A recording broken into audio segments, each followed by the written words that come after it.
The Discovery. The research vessel Luminous Seeker drifted silently in the outer reaches of an unremarkable solar system, its crystalline hull refracting starlight into countless rainbow patterns. Chief Xenobiologist Nixus stood motionless, all three pairs of compound eyes fixed on the holographic display before them. Their iridescent scales shifted from their usual calm blue to an agitated purple as they reviewed the data for the seventh time. "This cannot be correct," they whispered, mandibles clicking rapidly. "Run the planetary analysis again." First Officer Krull, a tall, willowy being with translucent skin that revealed the complex network of neural pathways beneath, glided forward. "We've already run it 12 times, Chief. The results are consistent." Their bioluminescent nodes pulsed with concern. That planet shouldn't harbor any life at all, let alone an advanced civilization. The subject of their discussion hung in space before them, a blue-white marble wrapped in swirling clouds, deceptively peaceful-looking, despite the data that marked it as a death world by any reasonable standard.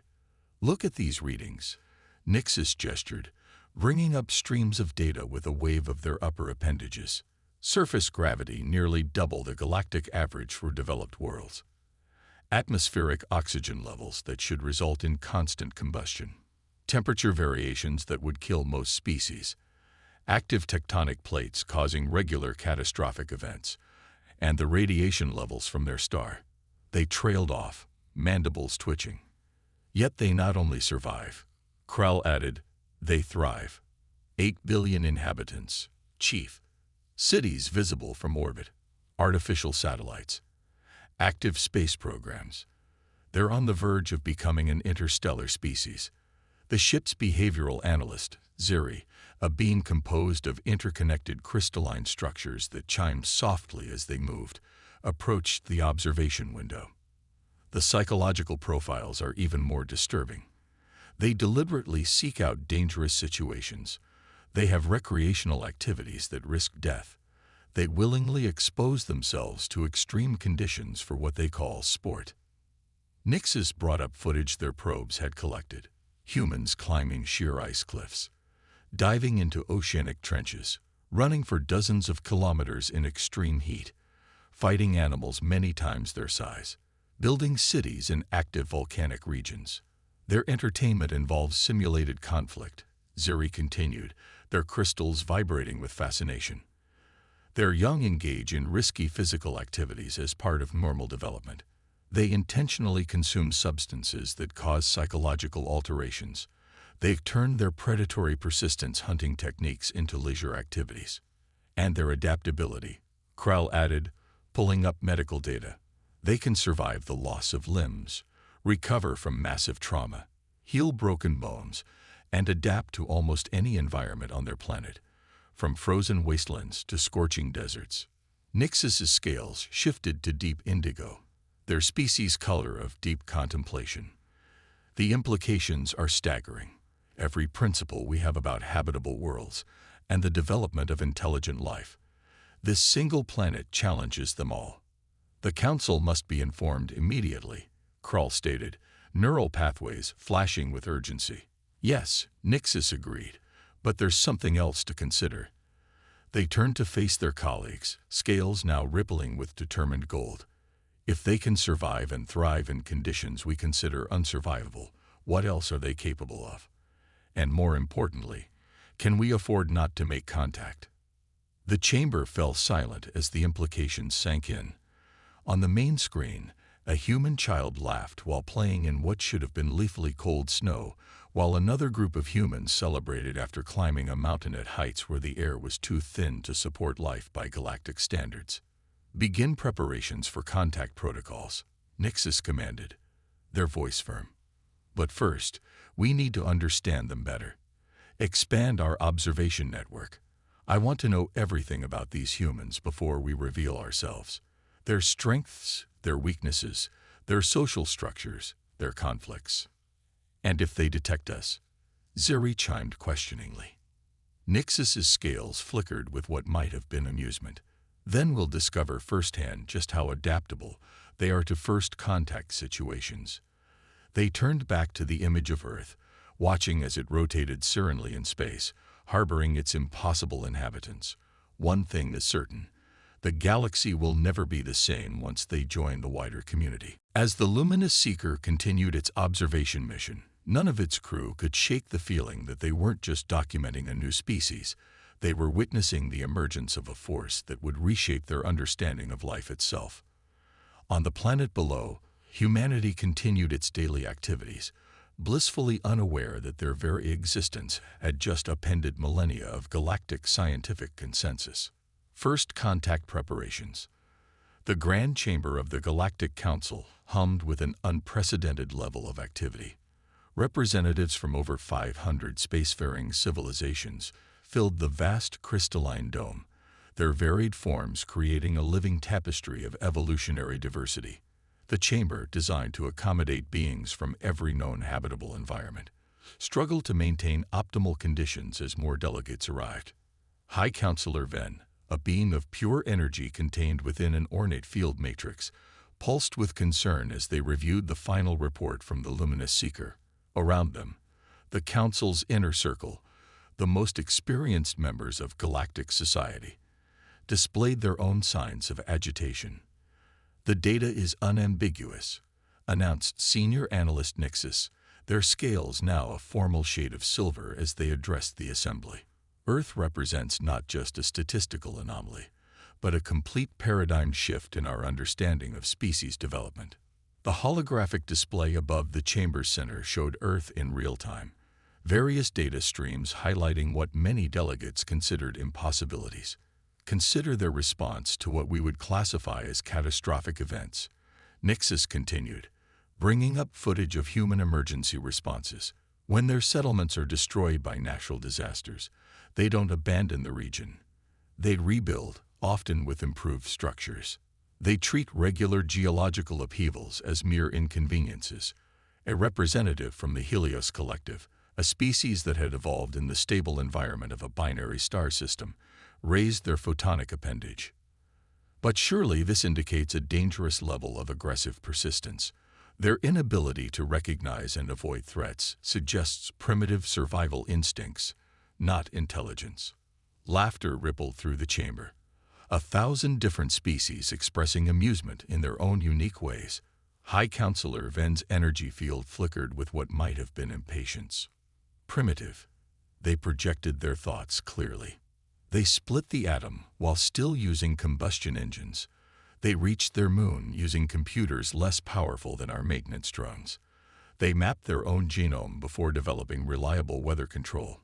Their technological development is as chaotic and resilient as they are. The chamber's atmosphere grew heavy with concern. A delegate from the Silicon Consciousness, their crystalline form refracting light in complex patterns, chimed in. "They advance through failure. They learn by deliberately making mistakes. It's inefficient, dangerous, dangerous." Nixus's scales rippled with barely contained excitement. "Let me show you dangerous." They activated a new holographic sequence. This is what humans call emergency response training.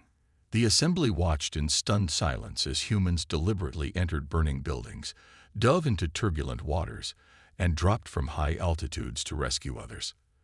The footage showed humans working in radioactive zones, performing surgery in combat conditions, and running toward natural disasters instead of away from them.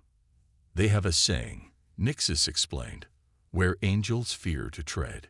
It's part of their cultural identity to face challenges that any rational species would avoid. And this is precisely why we must approach first contact with extreme caution, declared Ambassador Tyrell of the Quantum Nexus, their probability field fluctuating with concern. "A species that treats death-defying acts as routine cannot be approached using standard protocols." High Counselor Venn's energy form expanded slightly, drawing all attention. "Which is why we've developed a new protocol. We've been studying them long enough to understand one crucial fact. Humans respond best to direct challenges." The chamber erupted in overlapping communications as delegates processed this unprecedented suggestion. Direct challenges were considered diplomatically crude by most civilizations. We will not approach them as superior beings offering enlightenment. Ven continued, their energy form pulsing with each word. We will approach them as equals seeking exchange. Their world may be hostile by our standards, but it has forged a species that could either become our greatest allies or our worst nightmare. Nixis stepped forward again, their scales now shimmering with anticipation. We've identified an optimal first contact scenario. Humans have a deep-seated desire to solve problems, to help others even at great personal risk. We propose revealing ourselves by presenting them with a challenge, one that plays to their unique capabilities. The holographic display shifted to show a detailed plan. As the assembly studied it, a gradual shift in the chamber's atmosphere occurred. Anxiety began giving way to cautious optimism. There's something else you should know, Nixis added, their scales taking on a deep purple hue. Our long-range scans indicate they're already pushing the boundaries of their solar system. Several of their primitive probes have detected our observation platforms. They're asking questions we won't be able to deflect much longer. If we don't initiate contact soon, they'll do it themselves, in their own unpredictable way. High Counselor Ven's energy field stabilized into a decisive pattern. Then we proceed with the plan. But remember, we're not just preparing for first contact. We're preparing to welcome a species that will fundamentally change our understanding of what's possible. The question isn't whether humans will join the galactic community, but how their presence will transform it. As the council session concluded, the delegates departed with a mixture of fear and fascination. On view screens throughout the chamber, Earth continued its rotation, its inhabitants going about their lives, unaware that their everyday acts of survival were rewriting the galaxy's definition of possible. In orbit around Earth, the Luminous Seeker's crew began implementing the first stages of the contact protocol, knowing they were about to change history. Humanity's isolation was coming to an end, and the galaxy held its breath, wondering what would happen when a species that treated the impossible as merely challenging finally looked up and saw they weren't alone. The human factor. The United Nations emergency session erupted into chaos when the alien transmission appeared on every screen and device simultaneously worldwide. Dr. Jenna Rodriguez, head of NASA's Exobiology Division, stood transfixed as the crystalline beam on screen delivered humanity's first alien contact message in perfectly synthesized Earth languages. People of Earth, the message began, we require your assistance with an unprecedented crisis. Not a greeting, not a declaration of peace or war, not an offer of advanced technology, just a simple request for help. Of all the first contact scenarios they planned for, this hadn't been one of them. In the observation gallery above Earth's atmosphere, Nixis watched the humans' reactions through their network of sensors, their scales shifting through patterns of fascination. Remarkable, they commented to Kral. Every major government is simultaneously conducting threat assessments, preparing defense protocols, and organizing humanitarian response teams. They don't trust us, Kral noted, neural pathways pulsing. No, Nixis agreed, but they're still preparing to help. Watch. Below, in the hastily assembled International First Contact Response Center, Dr. Rodriguez faced a wall of screens showing military leaders, scientists, and government officials from around the world. The situation is clear, she announced. An alien vessel carrying critical medical supplies to a colony world has crashed on Kepler 186f. The environment is incredibly hostile. Atmospheric pressure 15 times Earth normal, surface temperature averaging -180 Celsius, and gravity nearly triple Earth standard. General Wei of the Chinese Space Force leaned forward, and they're asking us because we're the only known species capable of surviving those conditions with basic protective gear, Dr. Rodriguez replied, a hint of pride in her voice. What they consider an impossible rescue mission, we call Tuesday. In orbit, Nixis' scales rippled with satisfaction. See how quickly they grasped the implications. They're already recognizing their unique advantages. The next 48 hours demonstrated exactly why Earth had earned its reputation as the galaxy's most dangerous planet. Nations that had been rivals for centuries pooled resources. Emergency response teams from different continents trained together in hastily constructed pressure chambers. Engineers worked around the clock to modify existing deep-sea diving equipment for space use. Ambassador Zura, a towering being of crystalline energy, watched in amazement as humans deliberately exposed themselves to increasingly hostile conditions to prepare for the mission. They're adapting their bodies to the environment. They observed, their light patterns expressing disbelief. Most species would focus on adapting their technology instead. That's not even the most remarkable part, Nixis responded.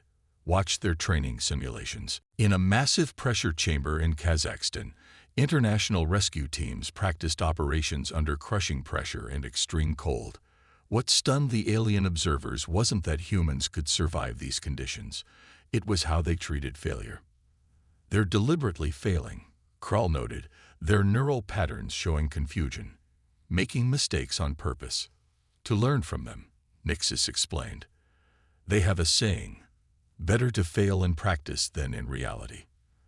They're not just preparing for success, they're preparing for every possible way things could go wrong. The rescue mission itself proved why humanity's approach to impossible situations had made them legendary before they even knew they weren't alone. The modified Earth vessel, crewed by a multinational team, approached the crash site on Kepler 186f. What followed was a display of everything that made humans unique in the galaxy. When their landing thrusters malfunctioned under the intense pressure, they improvised a controlled crash landing. When their cutting equipment failed in the extreme cold, they used explosive charges precisely calculated to breach the crashed vessel's hull without compromising its structure. When two crew members' pressure suits began failing, they shared a single suit, taking turns exposing themselves to the lethal environment while moving survivors to safety. In the Council observation chamber, delegates watched in stunned silence as humans casually defied what their species considered certain death scenarios. They're not just surviving. Ambassador Zura noted, their crystalline form vibrating with emotion. They're treating it like a challenge to be overcome. The mission's success was never really in doubt, at least not to the humans involved. As the rescue team returned to Earth with the saved alien crew, the galactic community faced a new reality. They hadn't just found a species that could survive in extreme conditions. They'd found one that actively sought out and conquered such challenges. Dr. Rodriguez stood before the UN again, this time with Ambassador Zura beside her. This mission wasn't just about saving lives, she declared. It was humanity's first step into a larger community. We've proven that what others consider impossible, we consider motivation. In orbit, Nixis's scales had settled into a deep gold of satisfaction. They still don't realize, do they? Realize what? Krull asked. That this was as much a test of them as it was a genuine emergency. The galaxy needed to know not just what humans could do, but what they would do. And they've exceeded every expectation. As celebrations erupted across Earth, the galactic community began preparing for the next phase of integration. They had witnessed humanity's response to crisis, but how would these incredible beings handle peace? The answer, they would soon learn, would be just as surprising as everything else about this impossible species from the most dangerous planet in the galaxy. Crisis point. The Galactic Council's emergency alert system activated for the first time in 10,000 years. A quantum anomaly, expanding at an impossible rate, threatened to destabilize the fabric of space-time across 3 spiral arms of the galaxy. Conventional wisdom said it couldn't be stopped. Conventional wisdom hadn't met humans yet. Dr. Rodriguez stood in the newly established Earth Embassy on Centaurus Prime, studying the holographic representation of the anomaly. Behind her, Admiral Singh of the United Earth Fleet and Professor Tanaka from the Quantum Research Institute debated with a dozen alien scientists. The anomaly's consuming energy at an exponential rate, Professor Tanaka explained, his hands moving through the hologram. Every attempt to contain it has only accelerated its growth. Admiral Singh's expression hardened. So we stop trying to contain it and go on the offensive instead. The alien scientists' various physiological indicators expressed shock. Ambassador Zyra's crystalline form flickered anxiously. The energy requirements would be astronomical. Any ship approaching the anomaly would be torn apart. Then we build better ships, Dr. Rodriguez stated simply. The room fell silent.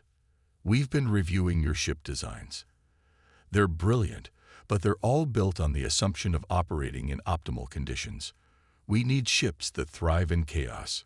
Within weeks, humanity demonstrated why they'd survived their death world. Engineers from every continent worked with alien scientists, combining Earth's overbuilt design philosophy with advanced galactic technology.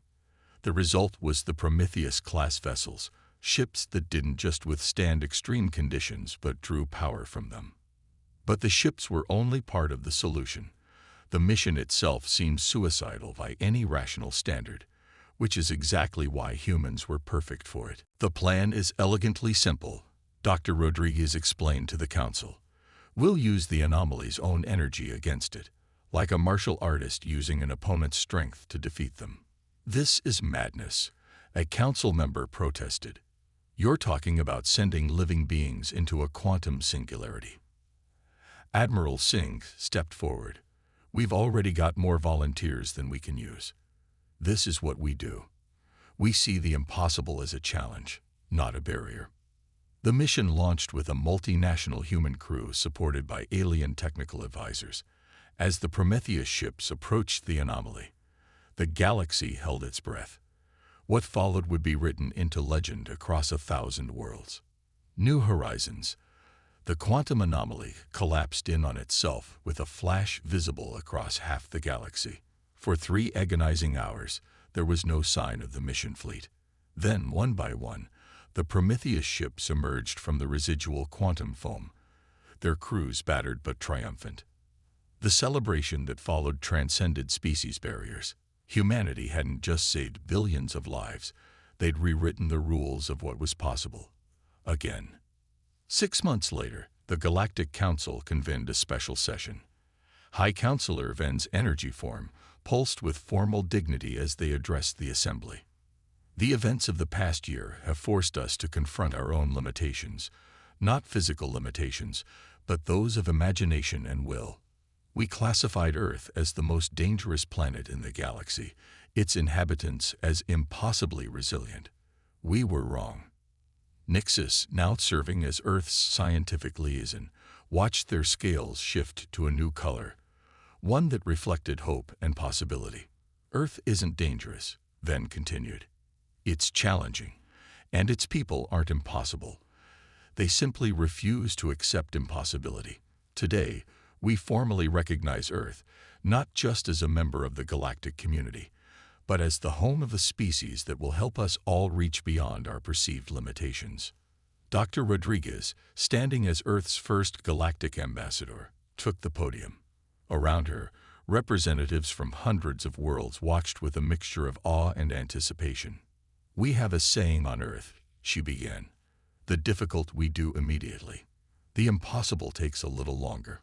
A ripple of translated laughter moved through the chamber. But we've learned something too. We've learned that we're not alone in our desire to push boundaries, to explore, to overcome. We're just a bit more enthusiastic about it. As she spoke, screens showed human experts working with alien species across the galaxy. Earth's death world survival techniques were being adapted to help colonize previously uninhabitable worlds. Human emergency response protocols were being integrated into galactic crisis management. The concept of impossible was being redefined across thousands of worlds. The quantum anomaly crisis taught us all something valuable, she continued. It's not about being the strongest or the most advanced or even the most resilient. It's about being willing to try, to fail, to adapt, and to try again. That's humanity's real gift to the galaxy, not our ability to survive extreme conditions, but our refusal to accept limitations. In orbit above Earth, the luminous seeker prepared for its departure. Nixes stood at the same window where they'd first observed humanity, their scales now shimmering with a color that had no name in their language, a color that represented the infinite possibility they'd discovered on this dangerous world. Send the final report to the Council, they instructed Krell. Classification update for Sol 3, known as Earth, no longer listed as most dangerous planet in galaxy. New classification, most promising. As the ship moved away from Earth orbit, Nixis watched the blue marble recede. Somewhere down there, millions of humans were going about their daily lives, turning impossible situations into mere challenges, and challenges into opportunities. The galaxy would never be the same, and that was exactly what it needed.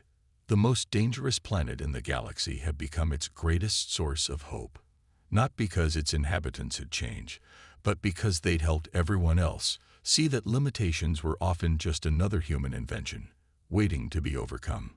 End.